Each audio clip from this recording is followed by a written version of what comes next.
Shalom saudara dan saudari, bertemu kembali kita dalam santapan firman Tuhan 19 November 2022. Dan bacaan Injil yang akan kita dengar sebentar lagi dipetik dari Injil Lukas bab 20 ayat 27 hingga 40. Pertanyaan orang Saduki tentang kebangkitan. Bersama kita mendengarkannya. Tuhan beserta kita, sekarang dan selama-lamanya. Inilah Injil Yesus Kristus menurut Santo Lukas. Dimuliakanlah Tuhan. Maka datanglah kepada Yesus beberapa orang Saduki yang tidak mengakui adanya kebangkitan. Mereka bertanya kepadanya, "Guru, Musa menuliskan perintah ini untuk kita. Jika seorang yang mempunyai saudara laki-laki mati sedang istrinya masih ada, tetapi ia tidak meninggalkan anak, saudaranya harus kawin dengan istrinya itu dan membangkitkan keturunan bagi saudaranya itu. Adalah 7 orang bersaudara. Yang pertama, kawin dengan seorang perempuan, lalu mati dengan tidak meninggalkan anak. Lalu perempuan itu dikawini oleh yang kedua dan oleh yang ketiga, dan demikianlah berturut-turut oleh ke-7 saudara itu. Mereka semuanya mati dengan tidak meninggalkan anak. Akhirnya perempuan itu pun mati. Bagaimana sekarang dengan perempuan itu? Siapakah di antara orang-orang itu yang menjadi suaminya pada hari kebangkitan? Sebab ke-7 telah beristrikan dia." Jawab Yesus kepada mereka, "Orang-orang dunia ini kawin dan dikawinkan, tetapi mereka yang dianggap layak untuk mendapat bagian dalam dunia yang lain itu dan dalam kebangkitan dari antara orang mati tidak kawin dan tidak dikawinkan. Sebab mereka tidak dapat mati lagi. Mereka sama seperti malaikat-malaikat dan mereka adalah anak-anak Allah karena mereka telah dibangkitkan. Tentang bangkitnya orang-orang mati, Musa telah memberitahukannya dalam nas tentang Semak Duri, di mana Tuhan disebut Allah Abraham, Allah Ishak, dan Allah Yakub. Ia bukan Allah orang mati, melainkan Allah orang hidup, sebab di hadapan Dia semua orang hidup. Mendengar itu, mereka ahli Taurat berkata, "Guru, jawabmu itu tepat sekali," sebab mereka tidak berani lagi menanyakan apa-apa kepada Yesus. Demikianlah Injil Tuhan. Terpujilah Kristus.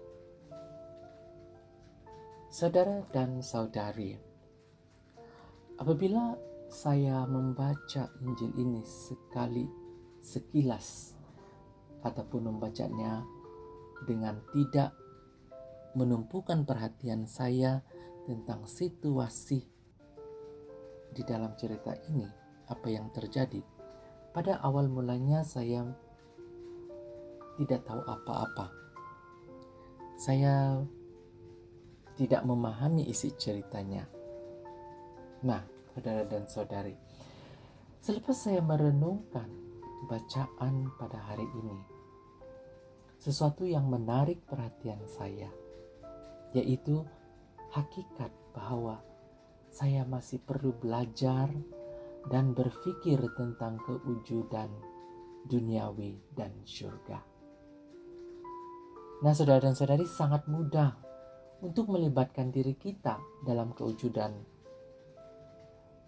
kita di sini dan sekarang, sehingga apa yang saya rasakan, saya gagal untuk melihat gambaran yang besar, di mana saya terlalu sibuk dengan masalah harian saya dan coba menjalani hari yang lain, sehingga saya tidak mengalami apa-apa selain daripada gambaran kecil saya. Nah, saudara dan saudari, tentu kita akan tertanya-tanya, apakah itu gambaran besar?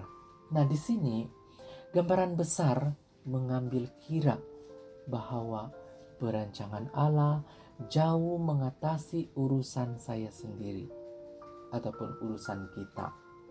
Nah, sebahagian daripada gambaran besar ini termasuk hakikat bahwa kita tidak perlu risau tentang apa yang kita alami dan melihat bagaimana kita boleh meneruskan rancangan ilahi.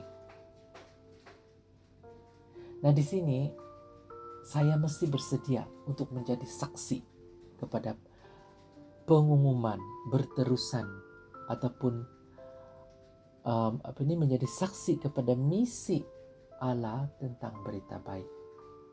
Itu mungkin termasuk hakikat bahwa saya mungkin akhirnya mengalami penolakan dan tantangan karena saya menjadi nabi ataupun alat untuk Allah.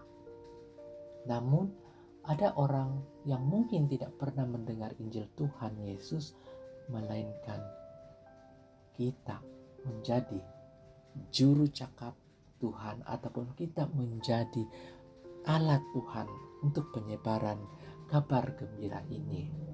Nah, saudara dan saudari, tahun 2022 ini telah menjadi masa ataupun tahun yang paling mencabar untuk saya dan juga saudara dan saudari untuk mengakui bahwa semua manusia itu adalah penting bagi Allah, dan kita semua ini adalah penting bagi Allah dan harus penting bagi setiap kita dan juga orang lain.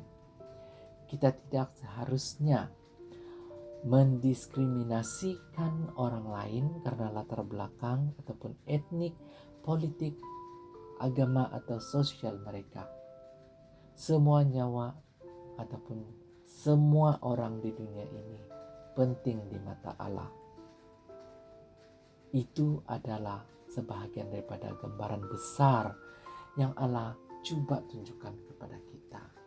Nah, saudara dan saudari, oleh itu saya berpikir tentang itu, saya hanya boleh mula memahami apa yang akan berlaku.